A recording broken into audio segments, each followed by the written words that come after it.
Bueno, bienvenidos nuevamente acá a Patria al Hombro. Estamos, como bien adelantó mi compañero Ale Valente, estamos con una invitada de lujo, así que vamos a darle la bienvenida a la señora Alcira Argumedo. Muy buenas tardes, ¿cómo se encuentra usted? ¿Qué tal? Bien, gracias. ¿Y ustedes? Muy bien, por suerte, disfrutando de esta cálida tarde. Extraña temperatura para otoño, pero bueno, mejor así. Es el calentamiento global, empecé a preocuparse.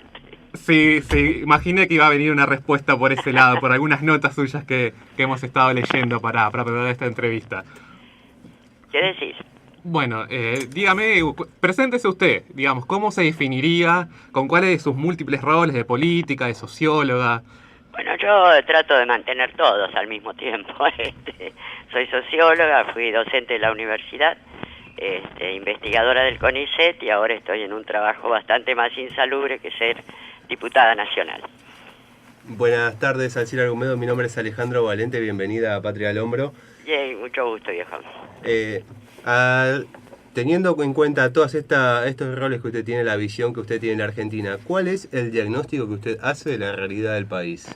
Mirá, es un diagnóstico muy preocupante porque hay problemáticas de corto plazo y otras de largo plazo que no están siendo observadas. En el corto plazo me da la sensación que hay una crisis muy fuerte. Esta sociedad estalló estructuralmente. Vos pensás que en los años 70 tenías más del 90% de los trabajadores cubiertos con derechos sociales, tenías un 7% de pobreza en serio, no según datos del INDEC, y un 3% de desocupación. Y esto te daba un tejido social dinámico, armonioso, etcétera. Viste que no había violencia social en la Argentina. Yo recuerdo haber estado en los años 70 en barrios precarios, en villas, etcétera, estar volviendo a las 10, 11 de la noche. Y no solamente nunca te pasó nada, sino que no se te ocurría que te pudiera pasar algo. En todo caso había violencia política. Pero esto ahora, pues fíjate que si lo tomás en la situación actual, tenés que hay menos de la mitad cubierto con todos los derechos sociales y tenés más de un 50% que está precarizado, desocupado, en negro o con planes sociales. Y esto en los jóvenes de 18 a 29 años alcanza el 75%. ¿Esto qué quiere decir? El trabajo precario habla de, como su nombre lo indica, digamos, de condiciones de gran inestabilidad, donde esas redes que se hacían en los trabajos que te duraban 15 o 20 años se van desarticulando, hay mucho menos diálogo, hay mucha más competencia, es mucho más el sálvese quien pueda que el reclamo colectivo. Y todo esto ha estado influyendo, entre otras cosas, en los niveles de violencia que encontramos, porque este es el tema a largo plazo. A largo plazo se está ignorando que hay una reconversión tecnológica salvaje de los últimos 20 años, que vos sabés que las nuevas tecnologías en todas las áreas, agrícolas, industriales, de servicios, de carga de carga en los puertos, requiere un 75% menos de tiempo de trabajo humano. Y esto en los últimos 20 años fue generando una especie de catarata por la cual, siempre doy el mismo ejemplo, vos pensás que hoy la filial Ford de Argentina con 2.500 trabajadores y robots fabrica más que en los años 70 con 12.000 trabajadores. Y el fenómeno que se ha producido es que esos 10.000 trabajadores se fueron precarizando, pero los jóvenes que hoy tienen 20, 25, 30 años tienen cada vez más dificultades de ingresar al mercado de trabajo. Y esto se va a ir agravando, y es un fenómeno de la Argentina, pero a nivel mundial. Yo siempre digo que esto es la gestación de una masa de población sobrante joven, menores de 30 años, que no tienen lugar en este mundo de seguir con la actual lógica. Y esto es la base estructural que está en una serie de fenómenos que estamos viendo a nivel mundial, como fue, no sé, los indignados que están en Europa, en Estados Unidos, en Israel, en el mundo árabe, etcétera. Tenés todo el drama de las migraciones africanas, africanas hacia Europa, que es lo que estamos viendo, las migraciones de latinoamericanos hacia Estados Unidos, el reclutamiento del islamismo radical, todos los famosos yihadistas, y no deben tener más de 40 años.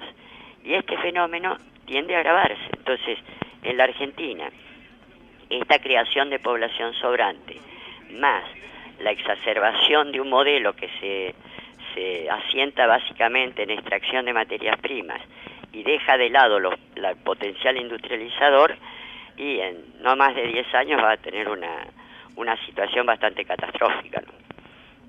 Y es decir que hoy en día el neoliberalismo es un muerto que goza de muy buena salud. ¿El qué cosa? Que el neoliberalismo hoy en día es un muerto que goza de muy buena salud. Exactamente, tanto en términos económicos como en términos culturales, porque esta situación crítica ha exacerbado el egoísmo, la competencia de todos contra todos, el individualismo, la ruptura de los lazos de solidaridad y esta idea de que hay una especie de mensaje subliminal que dice tu vida no vale nada. ¿Por qué? Porque no sos inservible para esta lógica triunfante. Y el tema es que si mi vida no vale nada, la de nadie vale nada. Y ahí creo que también está ahí una de las raíces del nivel de violencia y arbitrariedad con que no solamente te roban, sino que además se matan. Entonces, estas situaciones son muy graves. Uno dice inseguridad. Hay inseguridad, bueno, vamos a poner más cámaras o más policías. No, esto es una cosa que o se apunta a lo estructural o no va a tener solución. Puedes pensar, tenés 6 millones de jóvenes menores de 21 años en condiciones de pobreza o indigencia. Con que el 2% de esos jóvenes, solo el 2%, se vuelquen al delito, tenés 120.000 jóvenes volcados al delito. Esto es lo que te hace estallar una sociedad, ¿no? Diputada, una preguntita, pues también para aclarar el debate, ya que estamos en un momento en donde se debaten varias cosas en plena campaña electoral. ¿Y qué significa, para que la gente lo entienda, el debate de cuestiones estructurales en un periodo en donde se tiene que debatir la Argentina que viene, como para establecer un paralelismo en lo que hablan los candidatos, sobre qué problemas hablan los candidatos y cuáles son, según su criterio, los grandes problemas de la gente? Mira, yo creo que el debate político está bastante banalizado, ¿no? Es decir, no se están debatiendo problemas de fondo, finalmente. ¿Qué vamos a hacer con todos los recursos energéticos, por ejemplo? La ley de hidrocarburos, en nombre de la soberanía energética, entrega por 45 a 55 años la totalidad de los yacimientos de gas y petróleo a las corporaciones extranjeras o a los grupos locales amigos. Esto significa una entrega en 40 años de 900.000 millones de dólares, tema que ni siquiera se toca. Toda la problemática hablemos de la posibilidad del impulso de una industria ferroviaria, que es como puede hacer un shock de industrialización porque es un tipo de industria que crea cientos de miles de puestos de trabajo en la industria central, en las industrias proveedores, en el servicio de ferrocarriles, en la recuperación de los pueblos fantasmas, en la dinamización de las economías regionales y además en la posibilidad de cambiar la matriz energética, porque vos fíjate que acá tenés todo el transporte basado en automotriz, cuando un tren tiene el equivalente de 50 camiones en los de carga y 45 a 50 colectivos en los de transporte. Pero esto nos dice, bueno, se ha nacionalizado la empresa. No se ha nacionalizado, han creado una empresa, una empresa que en realidad tiene dos áreas. Una que es la infraestructura, es decir, todo lo que hace a vías y demás, y otra es lo operativo. En lo operativo se ha dejado en manos de empresas, de corporaciones privadas, todo lo que es el transporte de carga, que es el más rentable. Y lo que se ha nacionalizado son las vías. Es decir, vas a controlar todas las vías, estaba a controlar las vías, pero la operación vuelve a poder ser hecha con concesiones y subsidios, que es lo que hizo Crisis con el famoso ferrocarril y los sicilianos y demás, que culminó en la tragedia de Once, ¿no? Entonces, y a su vez, en vez de lanzar una una industria nacional que te decía tiene todo este potencial, se compran a China llave en mano, locomotoras, vagones e incluso durmientes de cemento. Es una locura. Alcira, ¿qué tal? Buenas tardes, mi nombre es Sabrina, soy también acá acompañante de los chicos con el programa. Te quiero hacer una consulta con respecto a lo que estás mencionando. ¿Qué significa entonces el acuerdo que hace Argentina con China con respecto a lo que vos estás mencionando? Bueno, ese es un acuerdo como el famoso Roca-Runciman, es decir, más allá de las cosas secretas que no sabemos, de hecho condena a la Argentina a ser productora de materias primas sin valor agregado y China va a ser la proveedora de industrias en todo el país. Y esto me parece que es una locura porque va a pasar lo mismo que la soja, viste que de pronto el país se sojizó, no importaba que el glifosato fuera cancerígeno, como lo acaba de decir la Organización Mundial de la Salud, porque esto era, claro, la soja en determinado momento estuvo 650 dólares la tonelada. Ahora bajó a menos de la mitad. Y va a seguir bajando porque la propia China va a empezar a plantar soja, y esto es una tendencia a largo plazo y nos va a dejar a nosotros colgados del pincel. Por eso te decía que hay cosas que no se ven en el mediano y largo plazo y que no están en debate en la Argentina. ¿Cuál va a ser la producción de la Argentina? Si no, vamos a seguir siendo exportadores de materias primas, sin ningún tipo de elaboración. Un país desindustrializado, y esto te significa desocupación estructural y masa de población sobrante absoluta, cosa que es crítica para distintos países, pero para la Argentina no, porque la densidad de población de la Argentina, si es que no te mandan 40 millones de chinos en el marco del convenio y te cambian el país, para la Argentina la recuperación de esa población sobrante es absolutamente viable, y esto es lo que hay que poner en debate, ¿no? ¿Le hago una consulta? Sí. Hace unos años en una nota, creo, mencionaba el rol o la importancia que podían llegar a jugar las empresas de carácter social referido a fábricas recuperadas para incidir en la posibilidad de revertir esta situación de desocupación, digamos. ¿Cuál considera que es hoy en día las posibilidades reales Acá hay dos cosas. Una es esto que decía, un shock de empresas públicas de industrias de base, como puede ser la ferroviaria o, por ejemplo, que creo que también tendría que ser recuperada la industria naval. Y después yo tengo un proyecto que espero que se apruebe en estos días, que es la creación de emprendimientos sociales comunitarios, por el cual la Universidad Tecnológica, las universidades nacionales, el INTI y el INTA, detecten en distintos lugares del país áreas productivas viables y convoquen a chicos que han bajado los brazos y tienen una calificación durante un año y luego hacen una cooperativa que tiene siempre el respaldo técnico, ya sea de cualquiera de estas instituciones, de manera tal de garantizarles la viabilidad. Y con eso poder recuperar muchísimo, porque las importaciones que se están haciendo son en muchos casos ridículas. Y esto te permitiría hacer una complementación entre el nuevo tipo de empresas públicas y empresas sociales, que era lo que yo decía, son las únicas que están en condiciones de incorporar tecnología de manera no salvaje y ese ahorro de tiempo de trabajo humano, en vez de echar gente, bajar la jornada laboral. Me parece que es una de las líneas viables para la Argentina, y esto permitiría paliar o neutralizar hasta que se vayan viendo cuáles son los nuevos caminos que se puedan dar para esta situación que va a ser muy grave y se va agravando, digamos, ¿no? Esto ya pasó en el mundo.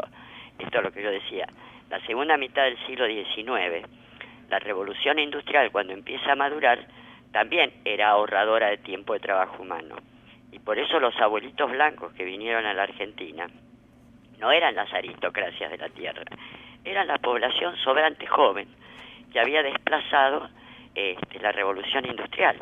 Ahora, vos sabés que esa situación recién se terminó de procesar a partir de 1945, cuando se baja la jornada laboral en casi un 50%, en un 45%, desde las 72 horas semanales de principios del siglo XX a las 45 horas de los años 50, 60. Ahora, en el medio tuviste la muerte de cerca de 100 millones de personas, porque tuviste las migraciones, pero además tuviste 2 guerras mundiales, 20 millones en la primera, 50 millones en la segunda, más la gente que murió europea en las guerras intereuropeas y en los procesos de expansión colonial.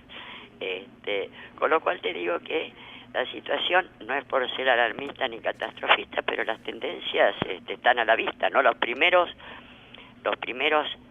síntomas graves de esto están a la vista. Hay que preguntarse por qué se da esta, más allá de la desestructuración que se hizo en distintos países por las guerras entre corporaciones en general, en África, ¿por qué se está dando esta situación tan angustiante de gente que se larga a morir porque total la otra es morir? O sea, hacen una apuesta a ver si en una de esas pueden sobrevivir y mandar algo de guita a su familia.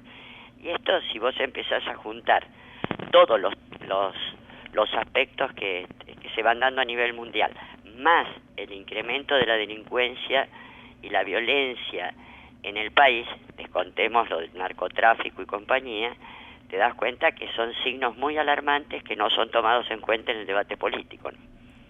Diputado Argumedo, en sintonía con esto, siguiendo con geopolítica internacional, se están viendo movimientos alrededor del mundo como es una estructuración de vuelta de una alianza entre Estados Unidos y lo que son las potencias europeas de Occidente y de China con Rusia, sumado con el BRIC. Habría que ver también cuál es la posición periférica que tiene Brasil. ¿Cómo estaría en este momento Argentina o cómo ve usted la estrategia argentina de cara a lo que viene? Mirá, el tema es que yo creo que sí, efectivamente se está consolidando un nuevo mundo bipolar con esos dos liderazgos, y la suerte de Argentina, al igual que los otros países de América Latina, es una articulación continental con la posibilidad de negociar, porque el tema es que si te agarran de a uno, que es como nos están agarrando, ¿te imaginas negociar con una potencia que tiene 1.400 millones de personas? Nosotros somos 40. El mismo Brasil, que tendrá 200, es 7.000% más chico. Entonces, el tema es que si no se cohesionan las fuerzas en América Latina, esto va a ser una tierra que las dos potencias lo están definiendo como áreas de sacrificio, ¿no? Vamos a hacer las nuevas periferias, África y América Latina, proveedoras de materias primas y de recursos naturales a una u otra de las dos potencias que nos están dando las dos el mismo papel, ¿no? Que es lo que se llama zonas de sacrificio, es decir, producir acá y extraer a través de generalmente de producciones altamente depredadoras determinados recursos como minería, cierta forma de agricultura transgénica con utilización de agrotóxicos, el famoso fracking, la pesca absolutamente descontrolada en el Atlántico Sur, y eso que se llama zonas de sacrificio, porque como son producciones altamente contaminantes y depredadoras, por ejemplo, la minería te tira abajo una montaña porque el metal está disperso en la montaña.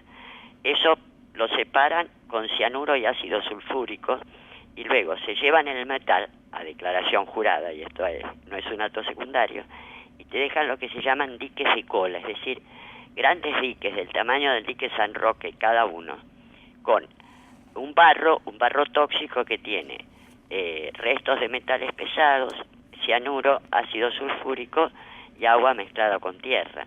En el caso del fracking sucede más o menos lo mismo. En el caso de la soja, el tema es que es un tipo de producción esterilizante de la tierra, porque con el glifosato mata todo el microcosmos, las lombrices, todo eso que da fertilidad, y en 15, 20 años tenés tierras áridas. Entonces son zonas que están contaminadas, que no son habitables y tampoco son explotables. Y ese me parece que no es un futuro muy venturoso, ¿no? Y esto es lo que hace tanto China como el bloque occidental en África y América Latina. Por ejemplo, la minería a cielo abierto está prohibida por el Parlamento Europeo porque han determinado que tiene consecuencias catastróficas e irreversibles. Pero en la Argentina, en estos 12 años, los emprendimientos mineros de ese tipo crecieron de 4 a 600 en la cordillera. Esta es la situación. Diputada, otra pregunta que yo quería hacer ya más al ámbito local, pero que también tiene que ver con esto de las transiciones a las nuevas etapas, es ¿qué lectura hace usted, o por lo menos cómo usted proyecta esta transición de el kirchnerismo al post-kirchnerismo, venga quien venga? Bueno, eso habría que verlo. No tengo idea cómo puede ser, porque la sensación, te confieso, es estar en Transilvania, ¿no? Es decir, que tenés que elegir entre Frankenstein o Drácula, o el hombre lobo o la momia.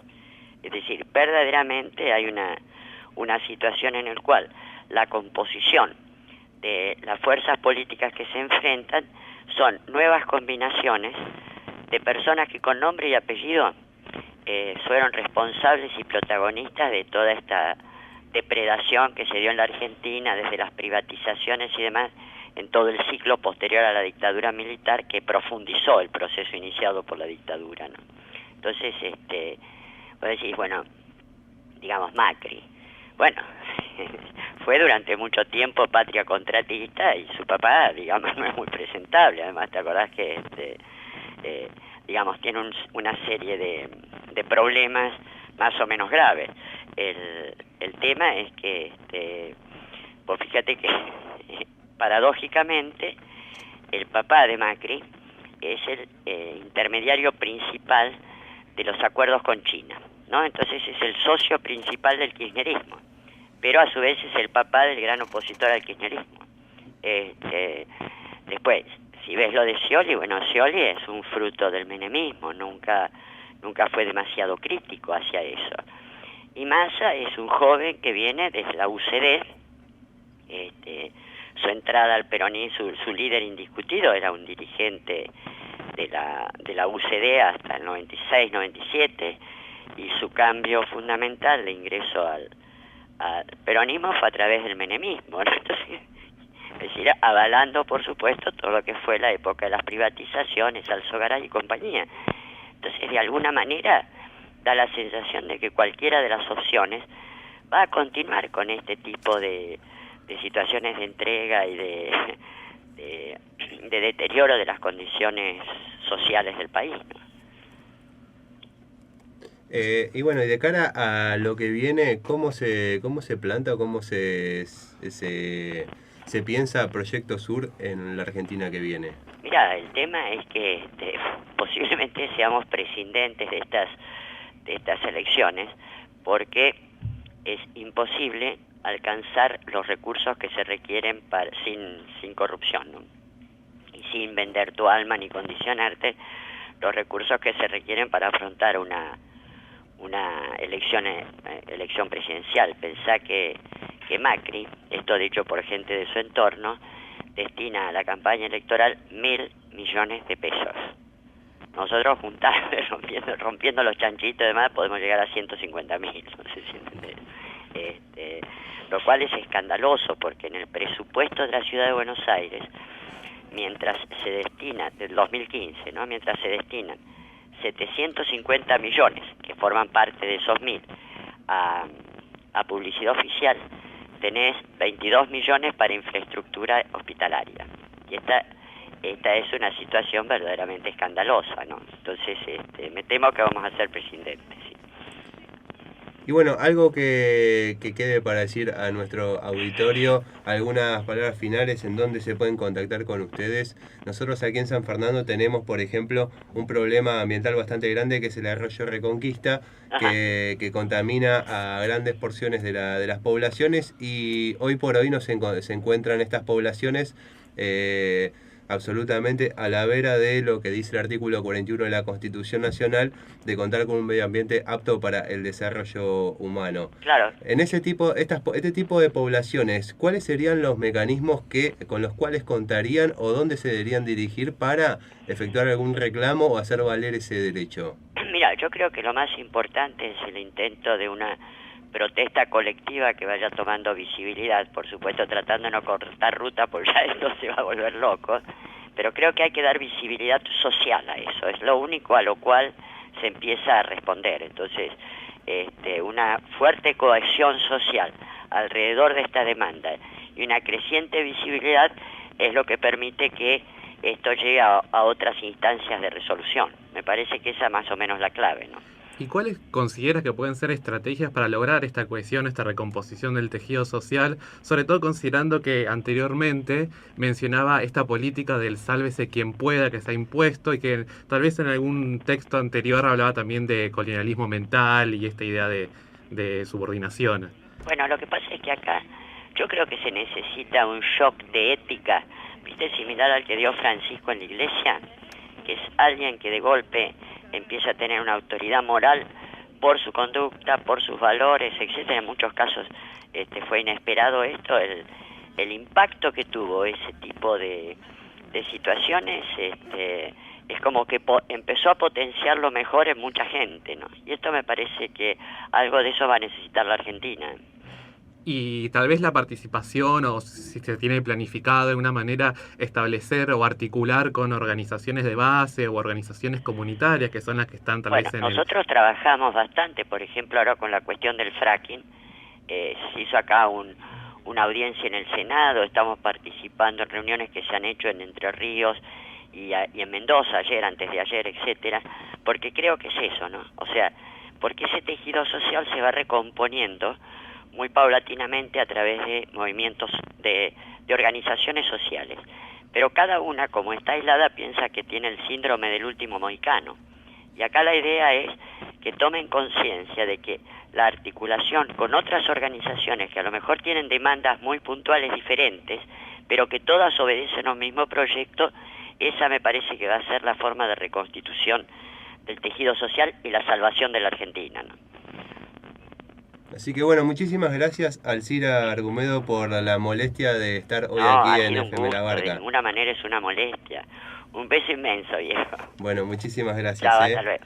Ha pasado aquí por los estudios de Patria al Hombro Alcira Argumedo, diputada nacional y ex candidata a presidenta de la Nación por Proyecto Sur. Una entrevista más que interesante, al menos a mí me ha dejado más que satisfecho, no sé, a cada uno de ustedes.